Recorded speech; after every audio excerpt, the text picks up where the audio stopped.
शिव महापुराण कथा विंध्येश्वर संहिता अध्याय मोक्षदायक पुण्य क्षेत्रों का वर्णन। काल विशेष में विभिन्न नदियों के जल में स्नान के उत्तम फल का निर्देश तथा तीर्थों में पाप से बचे रहने की चेतावनी।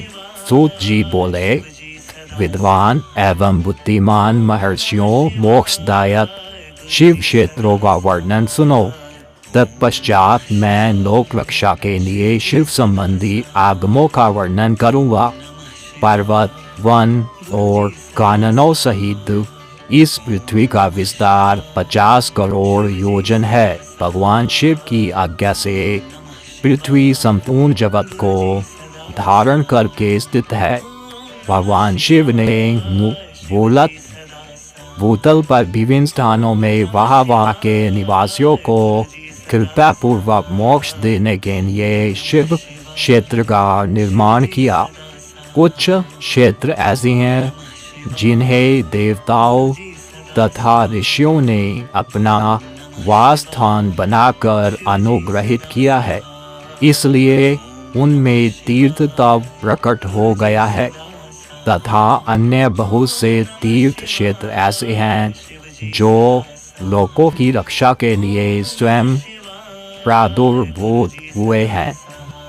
तीर्थ और क्षेत्र में जाने पर मनुष्य को सदा स्नान, दान और जप आदि करना चाहिए, अन्यथा वह रोग, दरिद्रता तथा मुक्ता आदि दोषों का भागी होता है। जो मनुष्य इस भारतवर्ष के भीतर मृत्यु को प्राप्त होता है, वह अपने पुण्य के फल से ब्रह्मलोक में वास करके पुण्य क्षय के पश्चात पुनः मनुष्य योनि में ही जन्म लेता है।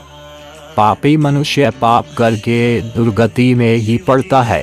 ब्रह्मलोक पुण्य क्षेत्र में पाप कर्म किया जाए तो वह और भी दृढ़ हो जाता है। अतः पुण्य क्षेत्र में निवास करते समय सूक्ष्म से सूक्ष्म अथवा थोड़ा सा भी पाप ना करे। सिंधु और शत्रुदू सतलज नदी के तट पर बहुत से पुण्य क्षेत्र हैं।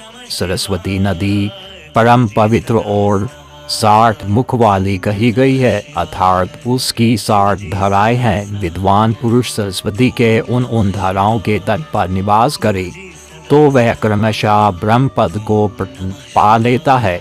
हिमालय पर्वत से निकली हुई पुण्य सलीला गंगा 100 मुख वाली नदी है।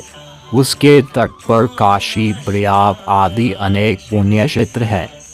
वहाँ मकर राशि के सूर्य होने पर गंगा की तट भूमि पहले से भी अधिक प्रशस्त एवं पुण्यदायक हो जाती है। सोनभद्र नद की 10 धाराएं हैं। वह बृहस्पति के मकर राशि में आने पर अत्यंत पवित्र तथा अभिष्ट फल देने वाला हो जाता है। उस समय वहाँ स्नान और उपवास करने से विनायक पद की प्राप्ति होती है। पुण्य सलीला माँ नदी नर्मदा के 24 मुख्य स्रोत हैं। उसमें स्नान तथा उसके तट पर निवास करने से मनुष्य को वैष्णव पद की प्राप्ति होती है। तमसा के बाहर तथा रेवा के 10 मुख हैं। परम पुण्यमयी गोदावरी के 21 मुख बताए गए हैं। वह ब्रह्म हत्या तथा गोवध के पाप का विनाश करने वाली एवं रुद्रलोक देने वाली है। कृष्णवेणी नदी का जल बड़ा पवित्र है। वह नदी समस्त पापों का नाश करने वाली है। उसके 18 मुख बताए गए हैं तथा वह विष्णुलोक प्रदान करने वाली है। तुंग भद्रा के 10 मुख हैं। वह ब्रह्मलोक देने वाली है। पुण्य सलीला सुवर्ण मुखरी के 9 मुख कहे गए हैं। ब्रह्मलोक से लौटे हुए शिव उसी के तट पर जन्म लेते हैं। सरस्वती नदी, पंपा सरोवर, कन्याकुमारी, अंतरिक्ष तथा शुभकारक श्वेत नदी, ये सभी पुण्य क्षेत्र हैं। इनके तट पर निवास करने से इंद्रलोक की प्राप्ति होती है। सहस्य पर्वत से निकली हुई माँ नदी कावेरी परम पुण्यमयी है। उसके 27 मुख बताए गए हैं। वह संपूर्ण अभीष्ट वस्तुओं को देने वाली है। उसके तट स्वर्गलोक की प्राप्ति कराने वाले तथा ब्रह्मा और विष्णु का पद देने वाले हैं। कावेरी के जो तट क्षेम क्षेत्र के अंतर्गत हैं वे अभिष्ट फल देने के साथ ही शिव लोक प्रदान करने वाले भी हैं। नैमिष्य रमणीय तथा बद्रिकाश्रम में सूर्य और बृहस्पति के मेष राशि में आने पर यदि स्नान करें तो उस समय वहाँ किए हुए स्नान पूजन आदि को ब्रह्मलोक की प्राप्ति कराने वाला जानना चाहिए। सिंह और कर्क राशि में सूर्य की संक्रांति होने पर सिंधु नदी में किया हुआ स्नान तथा केदार तीर्थ के जल का पान एवं स्नान ज्ञानदायक माना गया है।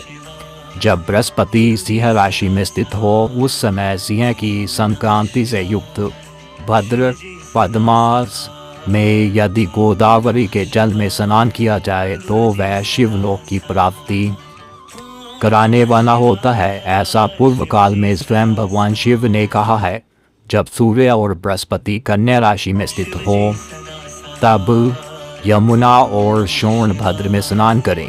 वह स्नान धर्मराज तथा गणेश जी के लोक में महान भोग प्रदान करने वाला होता है। यह महर्षियों की मान्यता है। जब सूर्य और बृहस्पति तुला राशि में स्थित हो उस समय कावेरी नदी में स्नान करें।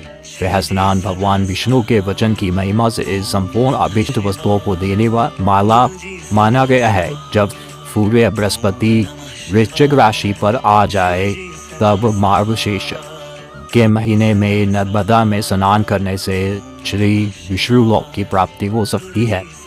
सूर्य और बृहस्पति के धन राशि में स्थित होने पर सुवर्ण मुखरी नदियों में किया हुआ स्नान शिवलोक प्रदान कराने वाला होता है। जैसा कि ब्रह्मा जी का वचन है, जब सूर्य और बृहस्पति मकर राशि में स्थित हो उस समय माघ मास में गंगा जी के जल में स्नान करना चाहिए। ब्रह्मा जी का कथन है वह स्नान शिवलोक की प्राप्ति कराने वाला होता है। शिवलोक के पश्चात ब्रह्मा और विष्णु के स्थानों में सुख भोगने पर अंत में मनुष्य को ज्ञान की प्राप्ति हो जाती है। माघ मास में तथा सूर्य के कुंभ राशि में स्थित होने पर फाल्गुन मास में गंगा जी के तट पर किया हुआ श्राद्ध पिंडदान अथवा तिलोदन दान पिता और नाना दोनों कुलों के पितरों की अनेकों पुण्यों पीढ़ियों का उद्धार करने वाला माना गया है। सूर्य और बृहस्पति जब मीन राशि में स्थित हों तब कृष्णवेणी नदी में किए गए स्नान की ऋषियों ने प्रशंसा की है। उन महीनों में पूर्वोक्त तीर्थों में किया हुआ स्नान इंद्रपद की प्राप्ति कराने वाला होता है।